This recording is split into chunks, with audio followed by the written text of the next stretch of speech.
Desde los estudios de NTC, la red independiente presenta Noticias 1. Esta noche en Noticias 1, reforma radical para la policía pidió de nuevo hoy Claudia López, pero ante el Consejo de Bogotá. Presidente Duque, en reunión de hoy con el defensor del pueblo, empezó a hablar de modernización de la policía. Alcalde de Cartagena se enfrentó con los policías de su ciudad en defensa de una marcha. Sentencia judicial frena préstamo de Avianca. Elegido el candidato de Trump para presidir el BID con el voto de Colombia, rompiendo la tradición latinoamericana en ese organismo. Y en los deportes, Germán Arango. Mónica, rugió el tigre Radamel Falcao García y marcó doblete para Galatasaray en la victoria sobre el Gaziantep en el inicio de la Liga de Turquía. Hoy etapa de transición en el Tour de Francia, mañana vuelve la alta montaña, esperando eso sí, ataque de colombianos. Yo soy el alcalde de Cartagena y ustedes me tienen que obedecer. Y aquí está, esta es la imagen del día. El alboroto que se armó en Cartagena cuando dos policías intentaron llegar al barrio María Auxiliadora, donde había una manifestación pacífica contra la brutalidad policial.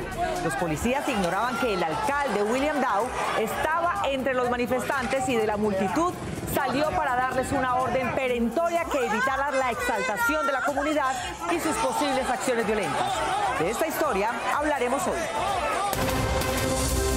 Por la prensa libre y el derecho que todos ustedes tienen a la verdad, yo soy la red independiente. Presenta Noticias 1 con Mónica Rodríguez y Germán Arango. Buenas noches y bienvenidos a la mejor información del fin de semana.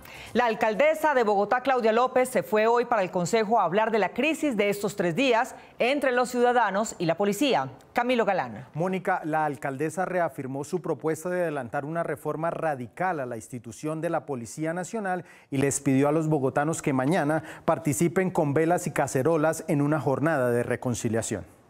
Debido a la grave situación de orden público que durante 3 días ha enfrentado la capital del país por el asesinato de Javier Ordóñez, cometido por 2 patrulleros de la policía que primero le aplicaron más de 10 descargas eléctricas sobre su cuerpo con el aparato conocido como taser, y a quien después se llevaron al CAI del barrio Villaluz y le dieron una paliza hasta cuando dejó de respirar. Hoy, en el Consejo de Bogotá, la alcaldesa Claudia López reiteró con mayor énfasis y en un foro netamente político que es indispensable una reforma estructural de la institución policial. Es hora, apreciados bogotanos y colombianos, de que nuestra Policía Nacional sea un organismo civil que no tenga ni formación, ni operación, ni fuero militar.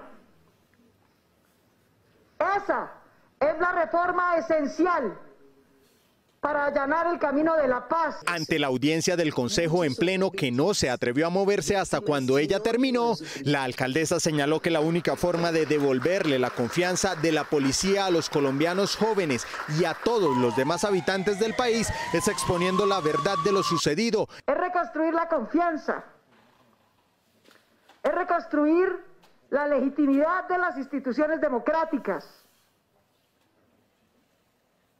Pero para reconstruir la confianza y la legitimidad, queridos amigos, para superar el dolor, se necesita verdad y se necesita justicia. Ante la gravedad de los hechos, reprochó la actitud tanto de manifestantes como de la policía en 3 días de manifestaciones. Nadie en una sociedad democrática puede tomarse la fuerza y la justicia por mano propia. Nadie. Ni quien vandaliza nuestros CAI, ni nuestros buses del sistema de transporte público, ni un miembro de la fuerza pública. Aseguró que personalmente le entregó al presidente Iván Duque 1 hora y media de material en video del abuso de la fuerza y el uso indiscriminado de armas de fuego por parte de los uniformados en las manifestaciones. Para que él, como comandante en jefe de la fuerza pública, como jefe de Estado, ordene las respectivas investigaciones, identificaciones de esos miembros de la Policía Nacional y los separe inmediatamente y a la brevedad de sus cargos. Esta noche la alcaldesa publicó un video en su cuenta de Twitter en donde invita mañana al presidente Iván Duque a una jornada de perdón y reconciliación en la Plaza de Bolívar. Cordialmente, Claudia López, alcaldesa de Bogotá. El presidente Duque también tuvo reunión hoy en la Casa de Nariño con el defensor del pueblo y otros funcionarios. Víctor Ballestas. Mónica, el presidente pareció modificar su posición inicial respecto de cambios en la policía. Hoy habló de modernización en esa entidad. La hora y media de videos que circuló en los últimos días sobre policías enfrentando a los manifestantes de manera violenta y con armas de fuego y que la alcaldesa de Bogotá le entregó al presidente Duque, según ella misma informó, al parecer hizo efecto en la decisión del jefe de Estado respecto de la reforma que muchos están pidiendo para la institución policial. Colabórenme, por favor.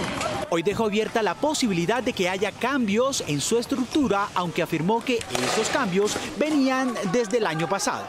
El primero tiene que ver con el proceso de modernización y de transformación que en el marco de la política de seguridad y convivencia ciudadana se viene adelantando con nuestra Policía Nacional. Ese fue uno de los temas centrales de la reunión de hoy en la Casa de Nariño con el nuevo defensor del pueblo y algunos funcionarios. El mandatario también aludió a las investigaciones que se tendrán que iniciar sobre la conducta de los uniformados durante estos 3 días.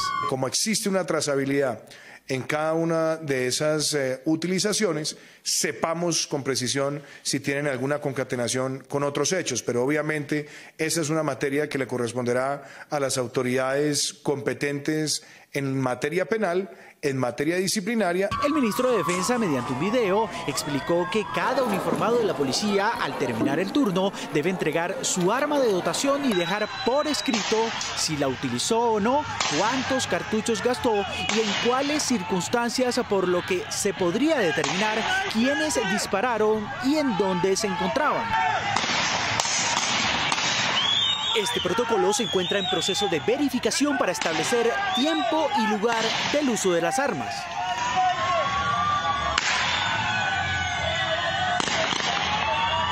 Este proceso será acompañado por el consejero de Seguridad Nacional, el doctor Guarín, y por la señora consejera para los Derechos Humanos, la doctora Nancy Patricia Gutiérrez. Por su parte, el secretario de Seguridad de Bogotá, Hugo Acero, hizo un recorrido por los CAI destruidos en las manifestaciones, 68 en total, lo cual costaría, según los cálculos del peritaje, casi 7.000 millones de pesos. Algunos en hechos vandálicos que destruyeron parte de la infraestructura, otros fueron destruidos, digamos, parte, pero también fueron incendiados. No todos fueron incinerados. Entonces, sobre esos 68 estamos trabajando. Esto no lo hacen los ciudadanos, esto lo hacen personas interesadas en crear el caos, lo hacen personas que de manera criminal. Aunque se ha especulado sobre supuestos agitadores y grupos al margen de la ley detrás de lo que el gobierno ha llamado ataques organizados y sistemáticos, aún no hay personas judicializadas. Reconstruimos las últimas horas de vida de Javier Ordóñez, el ingeniero que perdió la vida por la golpiza que recibió en el CAI de su barrio. Me arrepiento de no haber compartido con él, porque la verdad en estos momentos lo que uno siente es rencor, y sabiendo cómo es uno, yo no hubiera dejado que a él le hubiera pasado eso, o que lo hubieran cogido así como lo cogieron. Juan, amigo de Javier, no pudo acompañarlo el día de su muerte a compartir unas copas porque tenía que trabajar. Lo mismo le sucedió a Cristian, quien aún no entiende que cuando lo saludó horas antes en estas bancas que frecuentaban para conversar, era la última vez que lo vería vivo. Bueno, estaban compartiendo en el apartamento y se les acabó el trago y salieron fue por más trago, no era más, nada más. ¿Y se encontraron aquí? Sí, señor. O sea, y nos encontramos ahí, hablamos un ratico y ahí ya me fui. No sé más qué pasó y es cuando yo me enteré de eso. Uno de ellos asegura que recientemente la policía del sector era más agresiva con la comunidad y con quienes veían en estas bancas. No lo pueden a veces ver a uno ni siquiera tomándose un café acá porque llegan a molestar, yo no sé qué, bla, bla, bla, no. Ya eres, o sea, muy alzados. Según uno de los entrevistados, la policía tenía en la mira a Javier, pues ya habían tenido diferencias. Ya habían tenido un encuentro y inclusive el policía ya le había llamado la atención a él aquí en las bancas, le había llamado ya la atención porque estaba tomando aquí fuera en vía pública. Para ellos solo quedan sus recuerdos y buenas enseñanzas. Compartíamos de lo bien, o sea, para que Javier era un súper amigo, compañero, mejor dicho, buen papá, buen esposo. Muchas gracias por todos los consejos que me dio. Muchas gracias por todo lo que me dijo. La esquina en donde suplicó para que los policías lo soltaran se convirtió en un altar de fotografías y recuerdos. Cristian Hernández, un domiciliario que estaba haciendo una entrega el miércoles, pero se topó en el camino con la protesta. Una bala le atravesó el cráneo de lado a lado y, según su padre, los policías del CAI de Verbenal admitieron a manera de burla que ellos eran los autores. El CTI de la Fiscalía, con al menos 20 investigadores, visitó el barrio Verbenal, nororiente de Bogotá, lugar donde fue asesinado Cristian Camilo Hernández, de 26 años. Familiares de la víctima y testigos acompañaron el procedimiento mientras algunos jóvenes aún intentaban destruir y quemar lo poco que quedó del CAI después de las protestas de esa noche. Me dicen, no, acaban de matar a su hijo los policías. Cristian acababa de hablar con su padre y salía a entregar un domicilio en el mismo barrio donde residía, cuando se encontró con la protesta y aunque intentó salir de allí, fue impactado por una bala en la cabeza. Los policías lo cogieron, lo arrebataron y él bregó a salir corriendo ahí y ahí fue cuando lo cogieron, le pegaron un tiro de gracia. Aunque aún se intenta establecer quién o quiénes le dispararon el pasado miércoles, según su padre, a quemarropa, justo frente al CAI del barrio, para la familia no existe ninguna duda porque, según cuentan, la misma policía se los confirmó y no lo auxilió mientras los vecinos grababan y llamaban a una ambulancia que nunca llegó. No se trató de una bala perdida. Ellos no tenían que haberlo asesinado tan vilmente. Yo digo, él iba haciendo su trabajo, lo mataron trabajando.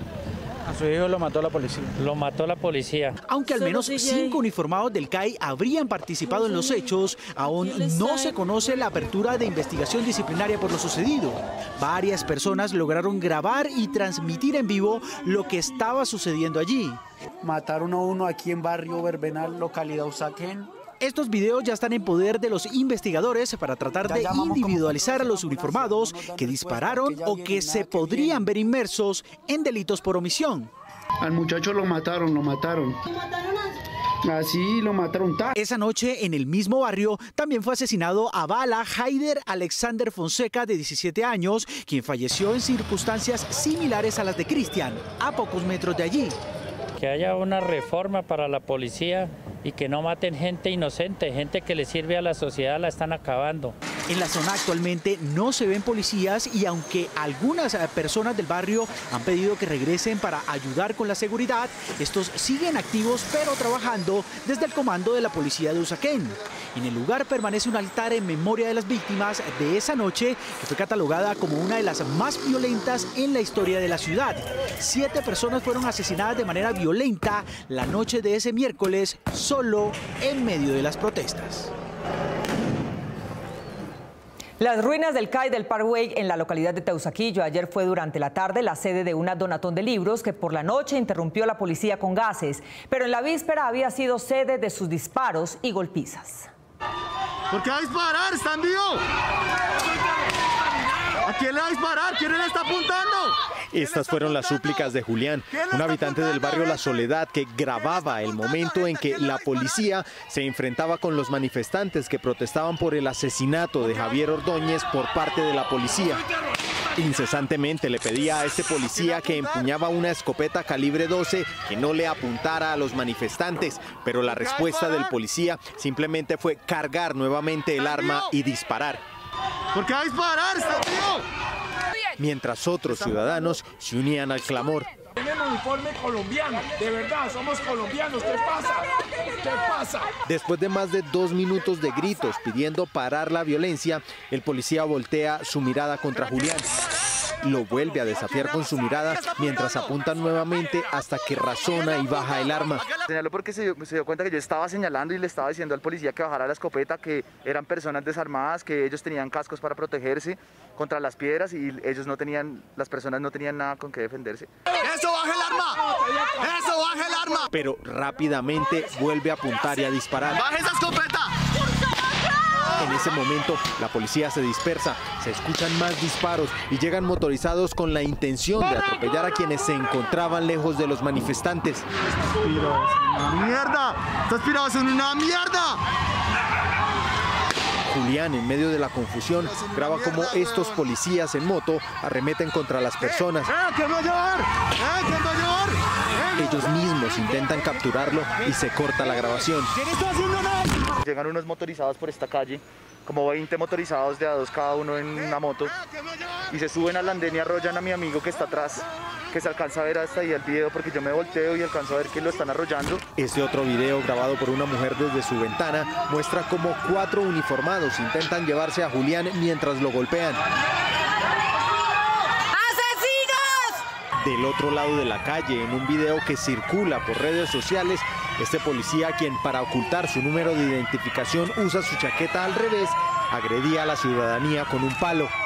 El video termina cuando el uniformado golpea con el palo a la persona que grababa mientras le explicaba que nada malo estaba haciendo. Una marcha en Cartagena en que se protestaba por la violencia policial fue detenida por motociclistas de la institución que no sabían que esta había sido convocada por el alcalde William Dow. Eduardo López Júquer. Mónica, con su estilo de cartagenero, sin protocolos, el alcalde les ordenó a los policías que se perdieran. Yo soy el alcalde de Cartagena y ustedes me tienen que obedecer. ¡Piéndanse! El alcalde de Cartagena, William Dow, se enfrentó hoy a la policía cuando unos motorizados intentaron bloquear el paso de una marcha que protestaba contra la violencia policial. Yo soy el alcalde de Cartagena y ustedes me tienen que obedecer. ¡Piéndanse! La marcha, convocada por el propio alcalde de La Heroica y su secretario de gobierno, David Munera, había salido del sector del Amparo y se dirigía al centro de la ciudad por la avenida Pedro de Heredia, pero en el sector de María Auxiliadora aparecieron los policías para impedir el paso, lo que generó la reacción del alcalde. Varios elementos lanzados por algunos manifestantes impactaron en la humanidad de los uniformados, pero el conato de confrontación no pasó a mayores, porque los motorizados obedecieron la orden del mandatario. La marcha, encabezada por el mandatario de los cartageneros, fue convocada después de que en la noche del viernes algunas personas del movimiento Salvemos a Cartagena habían sido detenidas sin razón aparente por los policías del CAI de Chambacú, lo que disgustó al alcalde. Temblores, una ONG que se dedica a recopilar y estudiar abusos de poder, ha documentado la muerte de 23 colombianos a manos de la policía en el año 2020 y asegura que los procedimientos de esta son más severos cuando menor es el estrato de la zona en que actúan. Patricia Uribe. Mónica, el informe contempla 150 casos de agresiones no mortales, pero que incluyen golpes con cascos, patadas e incluso agresiones con armas contundentes. Temblores es el nombre de una organización civil que recopila cifras sobre casos de violencia oficial y analiza sus variaciones y efectos. Según Temblores, este año han sido asesinados 23 ciudadanos en hechos que involucran a uniformados de la policía. De violencia física, violencia sexual, tratos también inhumanos y degradantes como por parte de la policía, como casos de tortura como los que hemos venido denunciando en Temblores ONG. Según el informe, hasta el 9 de septiembre, día en que ocurrió el ataque con taser de 2 patrulleros contra el ingeniero Javier Ordóñez, quien murió poco después víctima de la golpiza de los agentes, había un registro de 162 casos de abusos extremos de autoridad, de los cuales 12 habían terminado en homicidio. Pero después de ese día, cuando se desataron protestas en todo el país que derivaron en confrontaciones entre manifestantes y policías, la cifra de víctimas ascendió dramáticamente. 9 civiles en Bogotá y 2 en Soacha perdieron la vida y hubo un alto número de heridos. La alcaldía tiene un registro de alrededor de 72 heridas de bala contra la ciudadanía y nosotros en Temblores ONG hemos registrado 11 homicidios. El informe enfatiza en que un 32% de los hechos violentos en que interviene la policía están relacionados con la protesta social y los principales afectados son jóvenes de entre los 17 y 24 años, la mayoría de clases populares. Hemos identificado cómo en los barrios pertenecientes a estratos 1 y 2 la policía utiliza herramientas mucho más violentas que en el resto de los estratos en la ciudad de Bogotá. En el documento se lee que no siempre las armas utilizadas contra la población civil son convencionales. A través de golpes como palos, cascos, patadas y golpes también a través de objetos contundentes, y también hemos identificado como en el caso del teaser. Frente a los videos subidos a las redes por la ciudadanía, ahora la organización Temblores está empezando a estudiar un fenómeno que quedó evidenciado en las imágenes, cuando uniformados entregan armas a personas vestidas de civil y sin identificación ni insignias de alguna clase. La policía entregó dotación armamentística a personas que estaban vestidas de civil. Es una capacidad que solo tienen las personas que detentan las armas en el país. La comunidad LGTBI y los inmigrantes venezolanos son blancos frecuentes del abuso de poder por parte de la entidad policial, de acuerdo con las conclusiones del informe. El expresidente de Colombia y director del Partido Liberal, César Gaviria, se pronunció a través de un video sobre la muerte del estudiante de Derecho y la reacción policial a las protestas. Según él, es un desatino darles armas de fuego a los policías. El expresidente de la República, César Gaviria, criticó la forma como las autoridades están enfrentando las protestas generadas por el asesinato del ciudadano Javier Ordóñez la madrugada del miércoles en el occidente de Bogotá a manos de la policía. No sé quién tomó la peligrosa y absurda idea de que se debía controlar con policías militares que portan armas de fuego. ¿A quién se le ocurrió semejante desatino? No sé. Produjo muchos muertos y heridos. Esto no puede volver a ocurrir. Nos ha hecho ver como un país bárbaro. El director del Partido Liberal dijo que es errada y condenada al fracaso la política de controlar la protesta social con policías entrenados para la guerra. Nuestra policía es militar. Nuestros policías, en su inmensa mayoría, están preparados para la guerra contra los grandes carteles y organizaciones criminales al más alto nivel.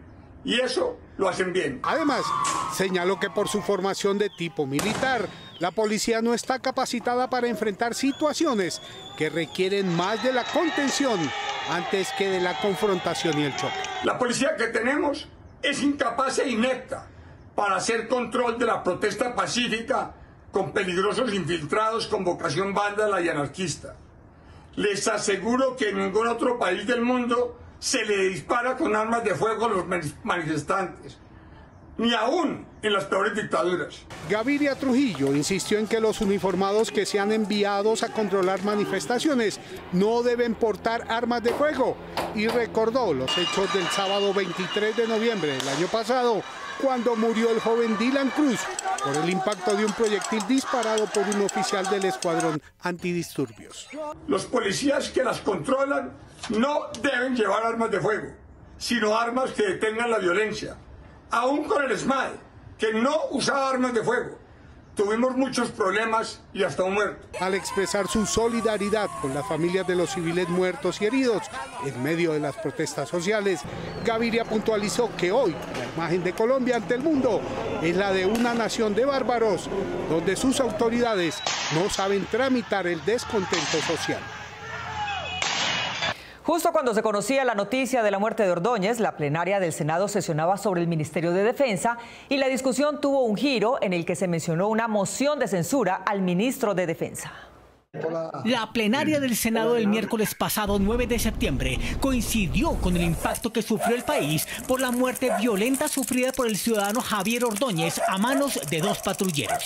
La discusión parlamentaria se centró en el trágico hecho y en la responsabilidad del Estado frente a actos similares que se conocen con frecuencia y ante los cuales, según un grupo de congresistas, el gobierno Duque no hace nada. Qué duros que son con los débiles y a veces qué débiles que son con los duros. Los senadores de la oposición anunciaron su decisión de adelantar una moción de censura contra el ministro de Defensa Carlos Holmes Trujillo por el asesinato del ingeniero Ordóñez y también por las masacres y asesinatos de líderes sociales en todo el país. Creo que el ministro de Defensa ante estos hechos, desde esos líderes sociales asesinados, pasando por las masacres hasta los hechos de hoy, debe renunciar. Es incapaz. La bancada del Centro Democrático, en defensa de su gobierno, insistió en que los actos violentos de la policía son aislados y no comprometen a la institución. Lo sucedido, para la claridad de todos los colombianos, es un hecho aislado. Eso sí, nos duele y lo rechazamos. Nuestras Fuerzas Armadas son abnegadas y son respetuosas. Por eso no se puede permitir que casos aislados se usen de pretexto del vandalismo o de la violencia o del terrorismo. Pero algunos de los contradictores de la administración Duque no aceptaron la explicación oficial y exigieron someter a la policía a una revisión de las órdenes operacionales que reciben los subalternos de sus superiores y, más allá de esto, a una reforma total de esa institución. Aquí hay que revisar el uso de las armas denominadas eufemísticamente a veces no letales. Necesitamos una nueva policía, ya no ni siquiera una depuración de la policía, una nueva policía. Por ahora quedó abierta la posibilidad de que el ministro Trujillo sea citado a dar explicaciones en la plenaria del Congreso, en donde además lo espera otra propuesta de moción de censura adelantada por el senador del Polo, Jorge Enrique Robledo. A Colombia no la incluyeron en la lista de países con posibilidades para los carros autónomos, lo que indican los indicadores. La empresa de auditoría KPMG estudió el alistamiento de los países para los vehículos autónomos. Su lista de 30 empieza por Singapur y termina con Brasil. A México lo dejó en el puesto 28 y a Chile en el 27. Esto indica que los colombianos no esperan que sea el software el que los lleve de aquí para allá. Esto es lo que indican los indicadores. El ciudadano que demandó el préstamo que el gobierno le otorgó a Avianca dice que no tiene ningún propósito político. Juliana Ramírez. Mónica, el tribunal que admitió la demanda le pidió al gobierno explicar por qué no se destinó ese dinero a los más vulnerables. Soy un ciudadano del común, que no hago parte de ningún partido político y tampoco tengo filiación o interés alguno en ese campo. El pasado martes, el ciudadano Jonathan Ruiz radicó en el Tribunal Administrativo de Cundinamarca una demanda contra la Presidencia de la República, el Ministerio de Hacienda y Avianca Holdings por el crédito por $370 millones que el gobierno pretende darle a la aerolínea. El 10 de septiembre se aceptó la demanda y se ordenó, entre otras medidas cautelares de urgencia, suspender el desembolso del crédito. En ningún momento se está desconociendo la importancia de esa gran empresa para la conectividad del país. Pero no se puede permitir que el riesgo de su reestructuración sea cargado por todos los colombianos, puesto que es el patrimonio público el que está en juego. Los argumentos de este abogado están relacionados con el riesgo al patrimonio público que conlleva que la nación le preste dinero a una empresa que reportaba cifras negativas en sus finanzas antes de la pandemia y con la protección de la seguridad social, pues parte de los recursos que se prestarían a Avianca y que salen del fondo que se creó para atender la pandemia son dinero de los pensionados de entes territoriales. Lo único que se busca con la medida cautelar es que el gobierno actúe de forma transparente, lo que implica abstenerse de desembolsar el crédito hasta tanto la eventual deudora constituya efectivamente garantías reales, materiales, avaluables y objetivamente verificables, para respaldar el pago del crédito con sus respectivos intereses. Si bien se ha dicho que el respaldo del crédito recaerá sobre Life Miles y Avianca Cargo, genera duda dichas garantías, pues ambas compañías están bajo la misma sombrilla de la holding con problemas financieros desde el año pasado. Partiendo de que la reestructuración de Avianca debe ser aprobada por el Tribunal del Distrito Sur de Nueva York, bajo la figura del deudor en posesión, debemos tener claro que sin la adecuada constitución de garantías, las posibilidades de nunca recuperar esa inversión son muy altas. El magistrado Luis Manuel Lazo solicitó al Ministerio de Hacienda informar el análisis que llevó a aprobar el crédito y, contrario a ello, que evitó que los recursos fueran destinados para la reactivación económica de los comerciantes, pequeños y medianas empresas, amén de las necesidades básicas de la población más vulnerable. Asimismo, también se solicitó al presidente Duque informar posibles conflictos de interés con ocasión de que su hermana María Paula Duque se desempeña como vicepresidente senior de Relaciones Estratégicas y Experiencias del Cliente de Avianca. Colombia tendría uno de los extraños casos de reinfección de COVID, pero la tecnología del país no permite probarlo. Se trata de una enfermera de Bogotá, Dayana Cruz. Mónica, la reinfección es algo extraño en la pandemia, pero para que se pueda documentar el caso es necesario examinar las cepas del virus que infectaron a la paciente y probar que no se trató de la misma, lo cual no es posible para su caso en el país. Se trata de una mujer que se desempeña como enfermera jefe en un centro de salud en Bogotá y quien, según médicos de la Clínica de Occidente, donde fue atendida, presenta una reinfección de coronavirus. Al servicio de urgencias llegó esta paciente de 28 años, ella es enfermera jefe y se conoce que en la primera ocasión, hacia el 11 de junio, ella tiene un reporte de una PCR, un hisopado positivo para COVID. Por tal motivo es aislada. En esa ocasión la sintomatología era muy bizarra. Según el especialista, el pasado mes de agosto, 2 meses después de haber superado el virus y de 2 pruebas PCR negativas, la mujer volvió a presentar los síntomas del COVID-19. Cansancio, dolor muscular y en el trabajo se le toma una segunda prueba, la cual es positiva. Se le ordena ir a su domicilio. Sin embargo, el Instituto Nacional de Salud asegura que hasta el momento no hay casos confirmados de reinfección de COVID-19 en Colombia. No es cierto en Colombia eso. De hecho, los 2 casos que hay en el mundo son por ahora anecdóticos bajo desde el punto de vista de la ciencia y del método científico, porque para eso es necesario aislar los virus y hacer los genomas para darse cuenta que se trata de un linaje distinto. El infectólogo Carlos Eduardo Pérez explica que para hablar de reinfección es necesario comparar los 2 virus y demostrar que no se trata de la misma cepa. Aquí no es que la PCR sea positiva, aquí es que los virus sean distintos en un mismo ser humano. Ese es el concepto de reinfección y para hacerlo se necesitan estudios virológicos profundos para poder determinar esta condición. En el mundo solo 3 casos han sido confirmados por reinfección, el primero en Hong Kong y los otros 2 en Holanda y Bélgica.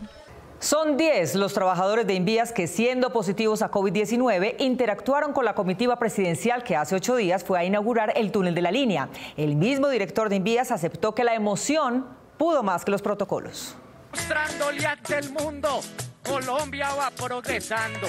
El pasado 4 de septiembre, el presidente Iván Duque, acompañado de su esposa María Juliana Ruiz, la vicepresidenta Marta Lucía Ramírez, la ministra de Transporte Ángela María Orozco y el director de Invías, Juan Esteban Gil, inauguraron el túnel de la línea en un evento en el que participaron más de 100 personas. ¿Todos acá? 1, 2, sí. Aunque el gobierno y durante la transmisión oficial de presidencia se aseguró que el evento contó con todas las medidas de bioseguridad pertinentes por el coronavirus, se han cumplido con todas las medidas de bioseguridad necesarias. Estos videos muestran que el protocolo de aislamiento fue diseñado solo para los funcionarios de gobierno y no para los periodistas y demás asistentes. Se avanzó en todo el trabajo jurídico. Cuando culminó, el presidente concedió diferentes entrevistas a los medios que estaban presentes, pero nuevamente sin los protocolos requeridos. Para los riesgos previstos en ese momento. El director de Invías, Juan Esteban Gil, reveló que 10 trabajadores que estaban ultimando las obras del túnel resultaron positivos para COVID y estuvieron el día de la inauguración. Unos tenían que estar detrás de cámaras, otros estaban en los centros de cómputo donde manejan todo el tema de redes sociales y algunos, sin embargo, estaban totalmente, digamos, en sus frentes de trabajo. Aunque aseguró que los trabajadores contagiados no tuvieron contacto con ningún asistente el día de la inauguración, el director de Invías reconoció que los protocolos de bioseguridad fallaron. Si en algún momento se presentó algo, fue algo que se salió de control en todos los asistentes. Aunque manifestó que el incumplimiento de los protocolos se dio por la emoción que dio la inauguración de la obra. No falta la emoción, no falta, a mí por ejemplo, de manera particular, me dio mucha emoción, lágrimas se me salieron, no me faltó, digamos, en momentos en que uno la emoción lo lleva a otras cosas, pero siempre, pues como que la bioseguridad era prioritaria. El director de Invías aseguró que en el lugar siempre estuvieron instalados elementos de bioseguridad como lavamanos portátiles y funcionarios dedicados a mantener los protocolos. Sin embargo, algunos periodistas al evento manifestaron que era imposible mantener la distancia requerida. Una comisión del Congreso sesionó en Samaniego, Nariño, sobre derechos humanos. Ya regresamos y este es Noticias 1, la red independiente.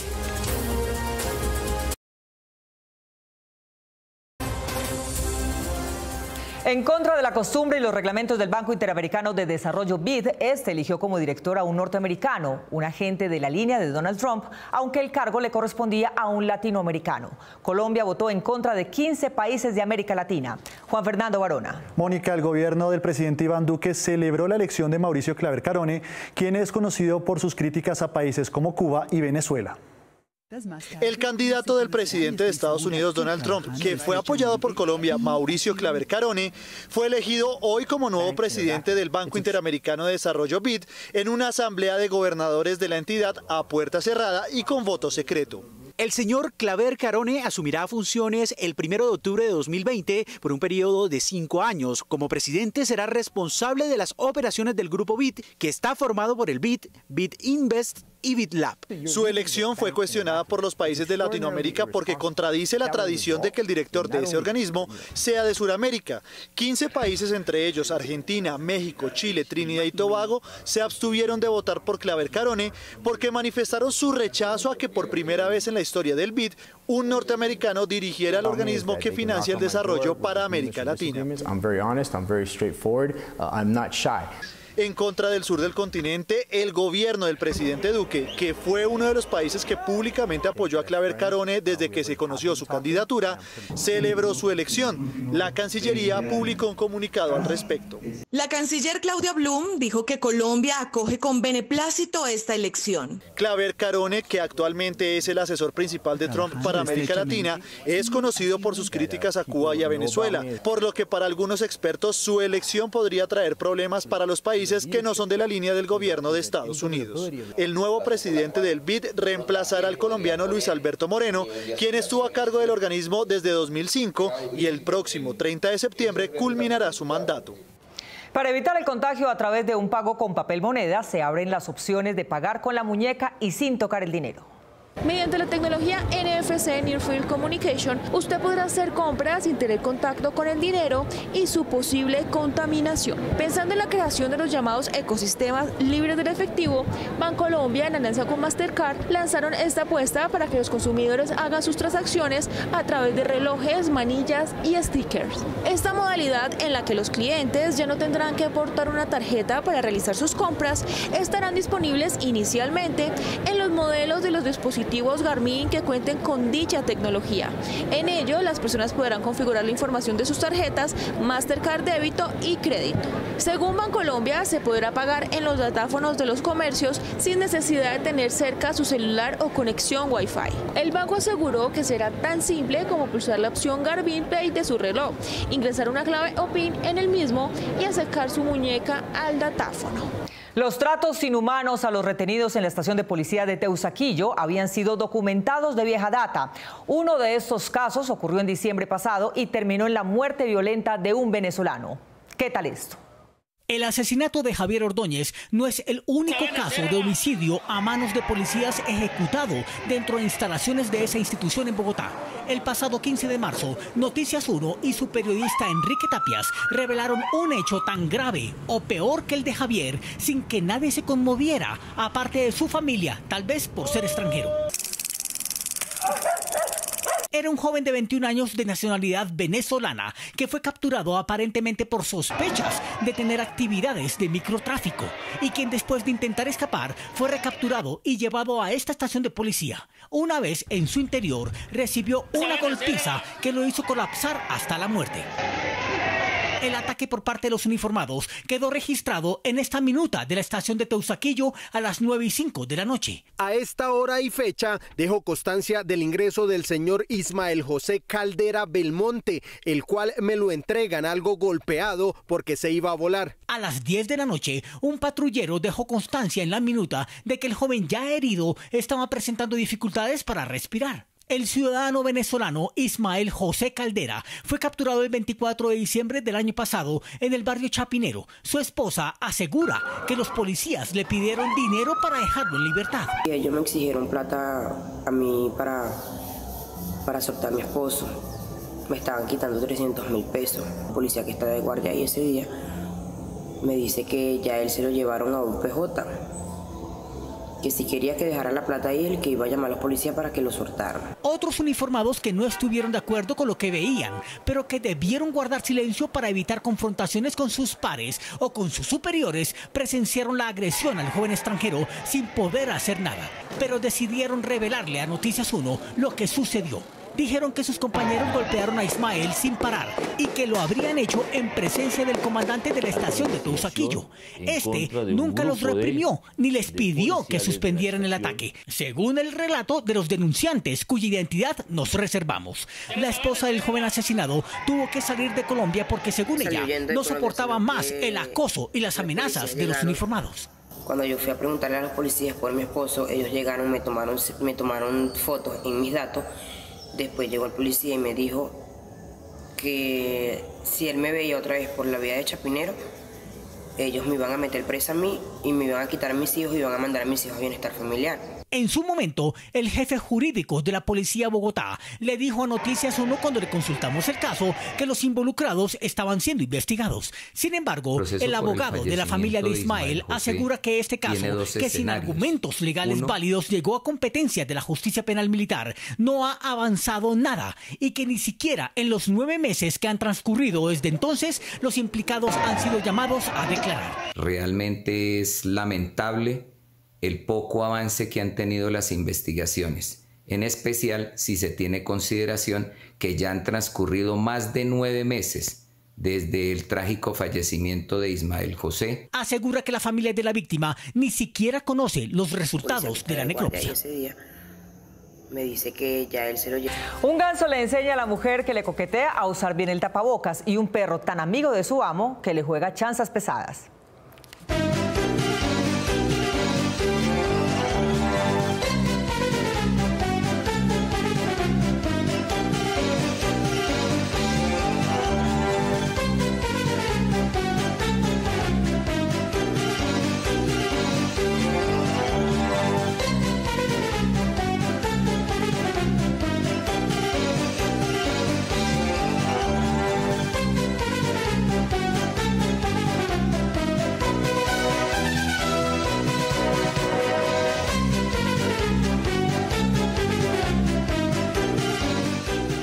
Nos vemos en las redes sociales y mañana domingo a las 8 de la noche aquí en Cable Noticias con las mejores noticias del fin de semana. A ustedes, como siempre, gracias por elegir la independencia. Feliz noche.